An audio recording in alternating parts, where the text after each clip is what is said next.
apa kabar? Waduh, udah lama banget ya kita nggak ketemu. Nah, hari ini aku lagi ada di kolam punya salah satu penghobis yang punya banyak banget ikan dan juga punya banyak banget prestasinya. Nah, tapi hari ini kita nggak ngebahas soal prestasi, tapi kita ngebahas soal faktor-faktor apa aja sih yang harus kita persiapkan kalau misalkan kita pengen ikan kita itu berprestasi atau menang di Koi Koi Show. Nah, salah satunya adalah persiapan dari sisi kolamnya.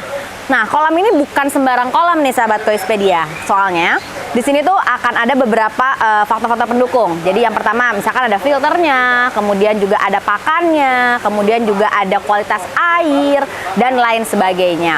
Dan hari ini aku nggak sendiri karena aku akan ditemenin sama salah seorang sahabat Kois juga yang udah senior banget. Senior aku ada Om Sugi. Yuk kita langsung ngobrol-ngobrol aja sama beliau.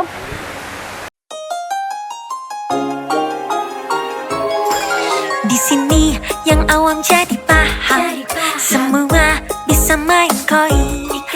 Di sini Koispedia, semua bisa main koi.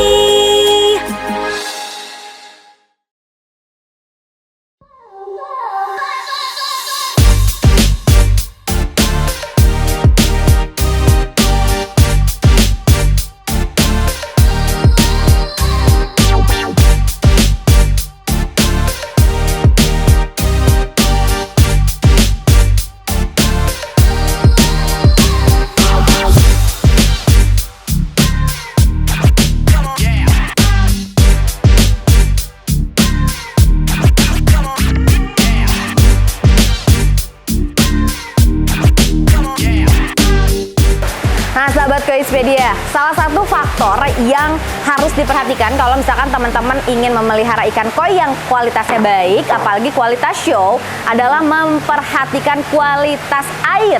Nah, apalagi nih sekarang aku lagi ada di salah satu kolamnya punya Pak Slamet. Beliau ini punya kolam yang paling besar itu ukurannya kurang lebih 150 ton. Wow, banyak banget ya, dan pastinya ini sangat tricky sekali untuk merawat dari mulai kejernihan ikan, kejernihan air, kemudian juga untuk menghasilkan kualitas ikan yang baik. Nah, kita ngobrol ya sama senior aku nih, ada Om Sugi yang udah standby di sebelah sana. Kita salaman dulu Om. Halo, apa kabar? Aduh, nih udah lama banget juga nih nggak ketemu beliau. Terakhir kita di Koi Show ya, ASEAN ya? Koi Show, ASEAN. Nah, betul. Nah, Om Sugi ini nanti akan aku tanya-tanya nih Om, boleh. perihal gimana sih sebetulnya kita kalau misalkan pengen punya kolam yang airnya itu jernih dan baik untuk tumbuh kembangnya ikan gitu Om. Betul, betul. Jadi yang pertama itu kan kalau nggak salah untuk kejernihan air adalah memperhatikan filternya. Betul. Nah, filter itu kan banyak tuh Om macam-macamnya. Nah, kalau misalkan untuk ukuran kolam yang kurang lebih besarnya dan juga dalamnya 150 ton itu jenis filter seperti apa sih Om yang direkomendasikan? Oke. Jadi untuk kolam biasanya standarnya mereka harus punya filter. Oke. Nah, besaran filternya biasanya 30%. Oh, oke. 30%, akan tetapi disarankan filter itu bisa mencapai 50%. Oke. Ya, tujuannya apa? Pada saat kita mempush makan ikan kita, si filter ini cukup kuat untuk mengcover daripada amoniaknya, kejernihan airnya. I see. Ya, Kemudian yang mesti diperhatikan juga adalah putaran air. Berapa ton? Kita usahakan masuk dalam 1 jam 1 kali putar, 100%.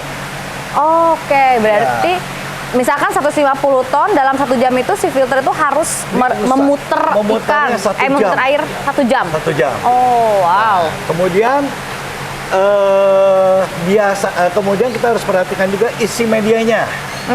Itu juga penting karena dia yang mendaur ulang bakteri-bakteri, menciptakan ekosistem baru di dalam kolam. Oke, nah sahabat Koispedia, jadi ini ada informasi yang mungkin teman-teman ada beberapa yang sudah paham, tapi yang masih awam, mungkin aku sedikit kasih hint ya. Jadi kolam yang baik itu juga membutuhkan bakteri Om ya. Harus. Nah itu dia tuh, jadi bukan berarti kolam itu hanya filter aja, tapi nggak ada media-medianya itu ya Om ya. Jadi kolam dengan perangkat konstruksi filter dan isi medianya untuk membangun biologi sistemnya di kolam. Oh tuh, jadi Tetapi untuk penghobi baru biasanya mereka punya kolam kan nggak sampai 150 ton. iya betul. 3 ton, 5 ton. Iya. Nah, itu jangan mengkalkulasi filter dari presentasi. Oke. Oke, misalkan let's say dia punya 5 ton. 5 ton nih. Berarti 30%-nya kan kira-kira 1,5 ton. Iya betul. Kalau boleh ya dibikinlah 3 ton gitu. Oh. Atau 100% sekalian nggak apa-apa. Oke, jadi Iya. supaya lebih baik ya Lebih kualitasnya baik, ya. iya. Tapi menarik. kalau yang besar kayak udah 30 ton, 40 ton, nah kita pakai presentasi 30%, 40%, 50%. Oke, itu kenapa tuh Om? Kalau kolam kecil kalau bisa 100%. Kalau hitung persennya jadi filternya terlalu kecil, nanti dia nggak sanggup untuk mengcover. Oh, iya Iya. benar. Wah, ternyata ya Iya. melihara ikan koi itu ada matematikanya, Ada guys. matematikanya. Nggak asal-asalan ya. Pemasangan pipa juga harus dihitung sesuai Oke. dengan bibitnya yang kita mau. Oke, ya. Nah, Om, tadi kan udah ada tips tuh untuk kolam yang lebih kecil kan. Nah, misalkan nih untuk kolam yang 3 ton gitu ya, 3 ton atau 5 ton gitu. Itu berapa lama untuk mereka nge-recycle dalam 1 jam? Ya. Poinnya yang tidak boleh diganggu itu 1 jam 1 kali tetap harus wajib. Oke, Harus wajib. Ya. iya. Cuman yang perlu diperhitungkan adalah kecepatan air. Kalau di dalam 1 jam 1 kali itu, kalau kolamnya kecil kan semakin cepat. Kalau Iya. dia punya filter terlalu kecil, dia nggak bisa nangkep kotoran ikan. Jadi kotorannya akan lolos lagi. Makanya ini perlu dibesarin. Walaupun kolamnya kecil gitu. Iya. Tetapi kalau dia kolamnya sudah besar, dikasih 30%, filternya juga kan akan jumlahnya jadi besar. Iya. Sehingga putaran air itu menjadi lambat sebetulnya. Outflow-nya dia cepat, tapi arus airnya dia akan lambat. Oh, Iya. iya. Jadi hukumnya terbalik tuh. Si ikan mau arus outflow-nya yang kuat, tapi si filter mau arusnya lambat. Ya, karena untuk nyaring kan. Untuk nyari. Oke, nah itu diperhatikan tuh buat teman-teman penghobis baru. Karena ada hitungan yang itu tidak boleh sampai salah ya Om ya. Betul. Karena kalau misalkan salah nanti percuma gitu teman-teman. Kalau misalnya ada yang ngasih saran, oh udah lu kan kolamnya kecil, filternya kecil aja. Pakai pipa kecil aja. Nanti begitu operasional salah, renovasi lagi. Iya, itu kos lagi gitu. Jadi memang harus diperhatikan, dihitung agar tepat guna ya Om ya. Betul. Kalau debit air itu kan butuh pipa tuh Om. Betul. Nah, kira-kira itu diameter pipa yang ideal. Oke, untuk kolam koi biasanya bottom drain usahakan minimum 3 in Oke. atau 4 in, Ya. 1 titik atau 2 titik atau 3 titik sesuai dengan besaran kolam. Untuk skimmer pakai 2 in. Oke. Teman-teman yang mau bikin kolam bisa buka di Google. Berapa aliran pipa 4 in itu? Disesuaikan gitu dengan jumlah tonase kolamnya. Iya. Wah, ini mah benar-benar ngitung nih, guys. Harus.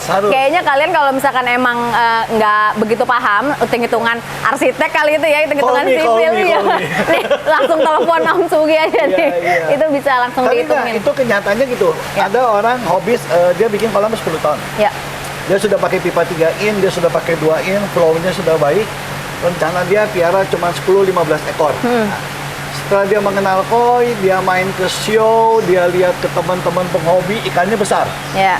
Ikan dia masih kecil. Artinya dia mesti push feeding. Betul. Mulailah dia pulang, dia push feeding. Ternyata setelah di push, kolamnya jadi berantakan. Airnya butek, Iya. ada kotoran segala macam. Iya. Mulai problem tuh. Akhirnya Oke. baru mulai menghitung. Oh, ternyata putarannya nggak 1 jam 1 kali. Akhirnya mulai angkat ikan, renovasi, bikin ulang, ya pos lagi gitu. Oh, oke. Jadi kalau mau bikin kolam, sekalian aja spare di depan. Betul, karena nih for your information aja ya, kalau udah suka sama koi, dijamin nggak akan unsubscribe ya. Iya. Pasti ikannya akan makin banyak. Iya. Oke, Om, tadi kan ngobrolin soal filter, itu adalah salah satu fungsinya adalah menyaring sisa-sisa makanan atau zat-zat yang tidak terkonsumsi oleh ikan sendiri Dan mengurai amoniak. dan mengurai amoniaknya. Nah, ada nggak sih Om jenis pakan yang Oh, pertanyaannya gini, apakah kandungan amoniaknya itu seberapa banyak sehingga bisa ideal untuk makan ikan? Kalau bicara pakan ikan, kayaknya sih standar ya. Oke. Cuman perbedaannya begini. Kalau dia makan, dia proses, kemudian dia buang air. Ya. Perbedaan makanan itu yang murah dengan yang mahal atau pakan yang spesial untuk koi, perbedaan adalah di nutrisi. Oke. Ya, Semakin baik nutrisinya mengikuti kebutuhan koi, Ya. dia akan mencapai yang maksimal. Kalau Oke. kotoran kira-kira hampir sama. Oke. Yang perbedaan adalah kalau yang murahan mungkin kotorannya hancur, bikin banyak partikel debu, bikin kolam jadi kotor. Yang lebih mahal lebih sedikit gitu aja. Tapi Oh. kotoran itu pasti ada. Oh, oke. Iya. Jadi memang untuk mempermudah proses si filter tadi itu baiknya memang jenis pakannya adalah yang bermutu ya Om ya? Sebetulnya lebih tepatnya jangan berpacu kepada filter, karena kalau filter itu fungsinya kalau kayak kita manusia tuh sapi tank. Oh, oke. Ya, jadi apa aja bisa dia olah. Iya, iya, iya. Tetapi kalau kita piara koi, ya sebaiknya kasih pakan koi. Ya. Nah, kalau udah kasih pakan koi, targetnya apa? Karena mau gede-gede ini kan, ya kasih nutrisinya yang proteinnya lebih banyak, sehingga hasil ikannya yang lebih baik. Oke. Iya. Nah, kalau untuk pakan ikan sendiri nih Om, ada rekomendasi nggak kira-kira? Rekomendasi banyak sih. Banyak ya. Kalau yang Om Sugi approve deh, Om Sugi approve kira-kira apa tuh? Oke, banyak sih merek-merek yang dari Odakan, Ya. dari Sakai, umumnya sih Saki Hikari. Ya. Ada orang pakai High Seal, Ya. oke, semua bagus menurut Oke. saya. Kalau saya pribadi pakai merek saya sendiri. Oh, Iya. iya, mantep nih. Nah, tahun yang lalu saya pakai Umai Koi Food, Heeh, saya produksi di lokal. oke. Tahun ini saya stop produksinya, saya bikin di Vietnam. Oh, Ya, oke. saya masuk dengan merek dagangnya Haruto. Haruto, oke. Ya, dan di dalamnya saya coba sudah combine formula dan material dengan kebutuhan kita di sini. Kita kan senang gede-gedean. Ya, Jadi salah satu makanan untuk membesarkan ikan yang favorit itu High Seal. oke. Bahan bakunya adalah silkworm. Oke. Nah, kemudian saya coba masukkan ke dalam pakan grow ini. Targetnya adalah bisa dapat grow-nya mendekati atau menjadi lebih baik, tapi dengan harga yang cukup terjangkau. Oh, ini menarik sekali nih, apalagi untuk para penghobis baru ya, untuk bisa Jadi layak dicoba. sebetulnya. layak dicoba, betul. Layak dicoba. Karena dari sisi komposisi nutrisi Iya. itu sudah memenuhi kebutuhan kita yang senangnya tuh gede-gedean. Nah, berarti ini Haruto tadi namanya Om. Yang saya punya produksi. Yang Om Sugi punya produksi adalah Haruto. Berarti ini layak dicoba nih teman-teman. Ya. Karena produksian orang lokal, ya kan, walaupun produksinya di luar, tapi kan setidaknya tahu gitu loh, apa sih keinginan-keinginan dari para penghobis gitu kan, untuk biar ikannya supaya gede-gedean katanya. Oke, Om, nanti kita ngobrol lagi soal pakan. Oke. Tapi aku baru kepikiran nih, ini kan ada beberapa kotak-kotak ya ini ya. Nah, ini tuh apa sih Om isinya? Oke, tadi kan kita bicara kolam dan filter. Betul. Filter itu terdiri dari beberapa kotak Oke. atau umumnya kita sebut chamber. Oh, chamber. Ya.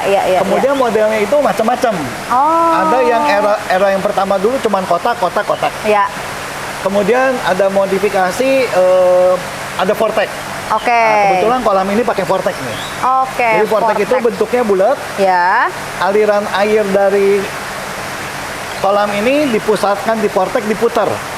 Oke, swirl gitu ya. Iya, sehingga waktu dia berputar, kotoran yang di bawah ini akan berputar dan yang berat mengendap ke bawah. Oh, iya. Sehingga yang berangkat ke kotak berikutnya diharapkan sudah mengurangi jumlah kotorannya. Oke. Kemudian Iya, masuk ke kotak-kotak, biasanya disebut mekanik. Di dalamnya boleh kasih media untuk spesial mekanik. Oke. Kemudian kesananya biologis. Oh. Ada juga era tren yang terbaru. Kalau kantong kita cukup, Aha. kita bisa pakai mesin yang ada di sini nih, namanya RDF. RDF. RDF, rotary Oke. drum. Jadi Oke. si kotoran diambil, dibuang 50-70%. Sehingga Oke. yang mengalir ke berikutnya sisa 30%. Oh, lebih ya memang Lebih bersih. betul. Ya. Lebih bersih. Ah. Lebih menghemat waktu nggak sih Om? Enggak juga. Yang pasti menghemat kita untuk bersihin filter. Oh iya Karena sih. kotorannya sudah dibersihkan otomatis di sini. Iya, Ya. betul. Nah, membersihkan filter itu berapa lama sekali, Om? Tergantung daripada kita push makan. Tapi saran saya yang namanya mekanik 1-2 bulan 3 bulan maksimum harus cuci. Harus cuci ya? Biologi nggak usah. Oke. Itu bisa setahun. Oke. Tetapi untuk orang yang suka push makan, Ya. apalagi yang suka pakai hitungan 3% dari tubuh ikan, sebaiknya sebulan sekali. Oke. Nah, itu perlu di itu ya, teman-teman, di note tuh ya untuk Ya. membersihkan filter. Nah, Om, boleh nggak kalau aku lihat nih, filter mekanik itu tuh Oke. kayak apa aja sih? Mekanik banyak. Oke. Bisa di-search di Google. Oke. Dacron. Dacron. Model lama. Ya. Cuman dia bedanya kalau udah kita pakai, kita cuci sekali, udah itu kan dari busa. Melar gitu ya? Udah melar, udah kotor, buang. Ganti baru. Oke. Kemudian bisa brush. Beras? Brush. Oh. Brush itu yang modelnya kayak sikat. Oh, brush ya, oke. Ya, dia Nah. fungsinya nangkep. Oke. Atau 3, bisa pakai biobol. Oke, biobol. Ya. Atau sekarang yang lagi ngetren untuk cut cost, Hah? pakai jaring nelayan.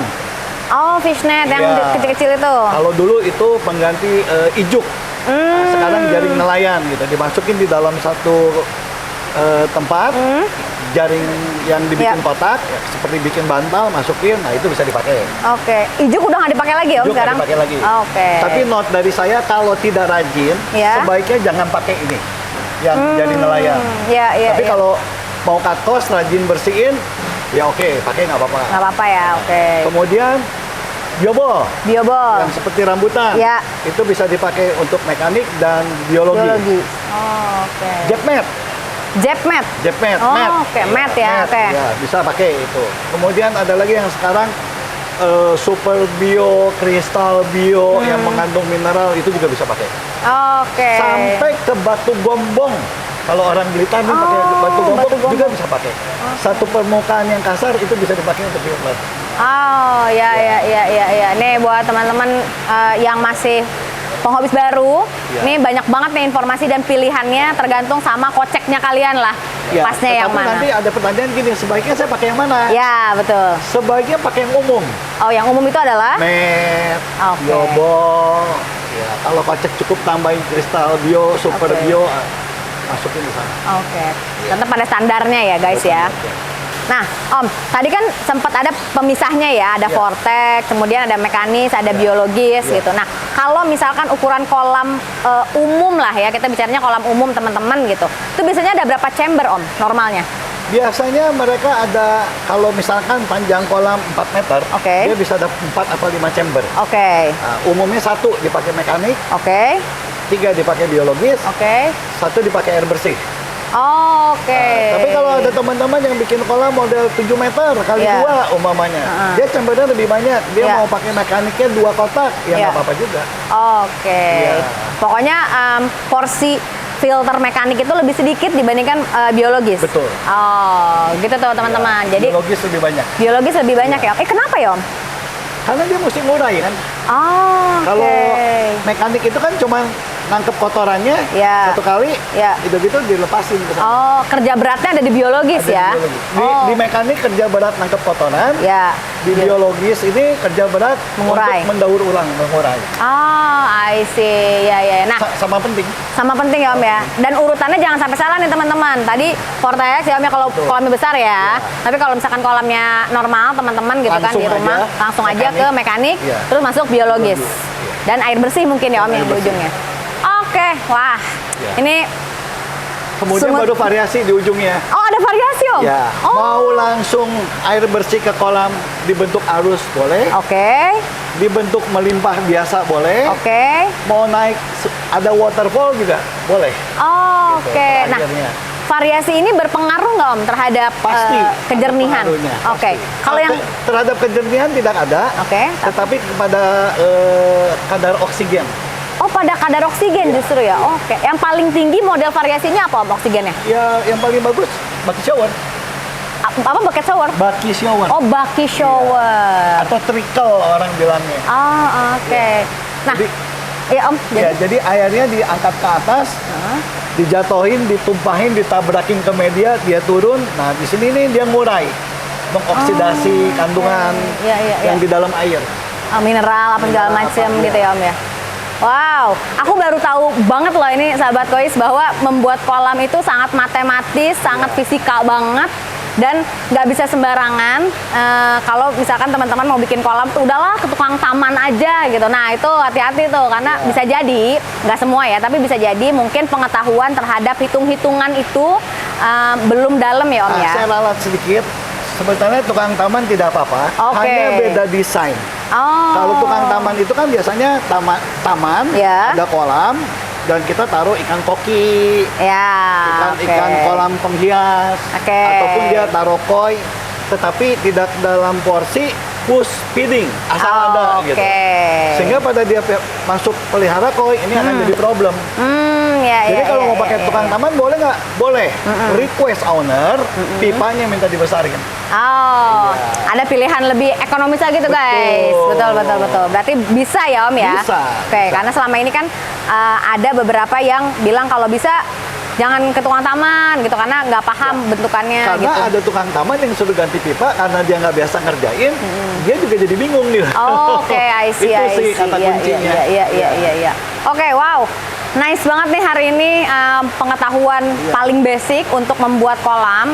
Ini juga berlaku nggak cuman untuk para penghobis yang udah lama, tapi juga teman-teman yang mungkin baru pertama kali nonton Koispedia. Halo. Nah, ini informasi yang luar biasa banget nih, teman-teman bisa serap dan bisa mulai menghitung nih kira-kira dengan budget yang saya punya, saya mau bikin kolam kapasitas berapa, kemudian juga Pakai jenis media filter, apa. pakai media apa, jenis filternya apa, bahkan sampai pakannya. Tadi jangan lupa ya, pakannya apa Om?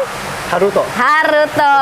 Nah, nanti buat teman-teman yang mau mencari nih pakan Haruto, mungkin ada Instagramnya atau kontak personnya nanti ya Om ya. Kontak person, udah ada di Shopee, udah ada di Tokped, Tuh, udah ada. ada di berbagai kota sampai Banyuwangi sudah ada. Wah, mantap nih distribusinya udah serius nih berarti nih Om Sugi nih. Udah. Satu lagi tadi, Apa Om? tambahan terakhir. Oke. Setelah kolam jadi, filter jadi, Ya. sudah running, sudah masuk ikan, sudah mulai feeding, jangan lupa Apa tuh? ada yang namanya dripping. Oh, dripping. Dripping. Oke, apa tuh Om dripping? Dripping itu air baru Ya. dibuka, menyala kecil selama 24 jam. Oh, fungsinya untuk apa Om? Menambah fresh water di dalam air kolam ini. Oh. Kalau bisa masukin dripping. Masukin dripping ya. Iya. Jadi, nah tuh teman-teman ada satu kunci lagi nih untuk supaya kolam kalian lebih optimal lagi adalah setelah kolam jadi semua ya Om ya. Itu Sudah berarti kasih makan. udah kasih makan. Drippingnya nyala 24 jam. Drippingnya nyala 24 Jadi jam. kalau kita buka keran kan airnya tik tik tik tik tik tik tik tik tik, gitu Iya. kan, sampai sore gitu. Iya. Kita buka sampai tik tik tik tik tik tik tik tik, nah, udah 24 jam. Oh, oke berarti menetes bener-bener dripping ya, Menetes dripping. agak cepat. Menetes agak cepat. Iya. Oke. Wow. Luar biasa loh ini. Tapi tips lagi. Oh, ada lagi tipsnya. Mantep memang. Hati-hati untuk teman-teman yang tinggal di perkotaan yang airnya menggunakan air pump. Oh. Walaupun dia sudah ditampung, Iya. takutnya satu hari PDAM-nya lagi washing klorinnya terlalu tinggi, Iya. ikan kita bahaya. Oke. Jadi sebaiknya kalau mau melakukan dripping harus punya toren tersendiri. Jadi dia cukup mengendap, apalagi yang pakai PDAM. Oh, ya. Ini berarti benar-benar bisa dipraktekkan langsung nih Om ya Bisa, di rumah bisa. ya. Jadi mungkin teman-teman bertanya-tanya gitu, kenapa sih kok ikan saya sering sakit atau sering apa? Mungkin mesti dicek itu kali ya Om ya, PDAM itu ya. Sering sakit, pengaruhnya bukan kepada air, tetapi kepada filter. Oh, oke. Kemudian kepada si owner ini jorok nggak? Senang belanja nggak? Oke. Kadang-kadang ada owner yang senang beli-beli, nggak Iya, karantina, ah, itu gudang penyakit. Oh, tuh dia tuh banyak sekali berarti faktornya ya. Ada tips lagi nggak Om? Ada satu, Apa tuh? jadi kolam udah jadi, udah jadi. isi air, Ya. pompa udah jalan. Oke. Mungkin dalam seminggu nggak ada apa-apa, biasanya si penghobi masukin ikan. Oke. Nah, kemudian dalam waktu 10 ke hari ke atas, mulai terjadi kolam hijau. Oh, oke. Ya, karena proses alam, satu Ya. tempat diisi air pasti berlumut kan? Ya, betul. Itu biasanya yang punya rumah, yang punya kolam tuh Panik. panik, sibuk. Waduh. Ada sih kuncinya, pasang UV selama 4 bulan pertama. Oke. Ya, jadi UV membantu menahan pertumbuhan anak lumut sehingga membuat kolam tetap bisa dilihat. UV teman-teman. Jadi ini adalah salah satu sinar UV yang baik ya. Betul. Ada di dalam kolam Ya, gitu. Dan satu lagi, di dalam filter. Di dalam filter. Di chamber air bersih biasanya. Oh, di chamber air bersih Dan tempatnya. kalau mau pakai UV, saran dari saya, jangan lupa beli timer. Oh, oke. Di-on-kan pada saat jam 6 pagi sampai jam 5 sore. Udah gitu biar dia mati. Oh, ya. Ada timernya ya berarti ya. Iya. Kenapa harus dari jam 6 pagi sampai jam 5 sore, Om? Karena kan matahari keluarnya di pagi hari sampai sore hari. Oh, dia ini ya, apa Iya. namanya? Seperti Memicu. recreate gitu Iya. ya. Oke. Terus malam nggak perlu. Iya, iya, Kemudian iya, long life si lampu dari nyalanya lampu. Iya. Supaya lebih bertahan ya kita malam mati. Oke. Wow, ini info yang luar biasa nih teman-teman. Ada satu lagi sebetulnya. Oh, ada satu lagi. Banyak ya. Biasanya nanti kalau dia udah serius, Ya. ikannya udah berhasil besar, Ya. warnanya udah bagus. Iya. Tapi belum bisa ikut show Ah, oke. karena kusam. Kusam, Ya, nggak shiny ya. nggak shiny. Ya. Biasanya akan larinya kepada suhu. Suhu biasanya orang pakai chiller. Ya. Ya, ditahan suhu airnya. Ya. Atau yang lagi ngetren sekarang, dia orang pakai cooling tower. Jadi Oke. bikin cooling tower, airnya diturunin seperti baki shower, tapi Ah. dikasih kipas. Itu lumayan, bisa turun 1 sampai 2 derajat sih. Oke, ada alternatif lagi nih yang lebih ekonomis dari chiller ya, adalah cooling tower. Jadi sebetulnya tipsnya adalah sebelum membuat kolam, pergi dulu keliling ke mana-mana, kemudian kita putuskan kita mau apa. Jadi bikinnya tidak salah. Benar, itu penting tuh. Survei, riset, baru kita bikin baru kolam. bikin. Benar. Budgeting, putusin, eksekusi. Benar, supaya nggak boncos ya Om ya. Betul. Karena kalau misalkan kita ngikutin emosi, impulsif, ya kan pengennya yang paling bagus. Mau cepat. Maunya cepat, maunya yang paling terkenal mereknya atau apa segala macam, tapi tidak menjamin ya. Betul. Sesuai kebutuhan teman-teman gitu. Betul. Jadi baiknya memang survei, riset, budgeting, baru eksekusi. Betul. Ini luar biasa banget. Terima kasih Tuan Nuhun, Om Sugi udah ngobrol-ngobrol yang berbobot banget. Ini daging semua. Jadi teman-teman terima kasih banget yang udah nonton sampai di akhir ini. Jadi intinya adalah please kalau misalkan mau untuk memulai memelihara ikan koi, harap diperhatikan nomor 1 adalah bagaimana membuat kolam yang standar dan juga bisa untuk merawat ikannya dengan lebih optimal lagi. Gitu ya Om ya. Ya. Oke, kalau gitu aku Arin pamit dan Sugi juga pamit. Sampai ketemu di Koispedia selanjutnya biar yang awam jadi paham.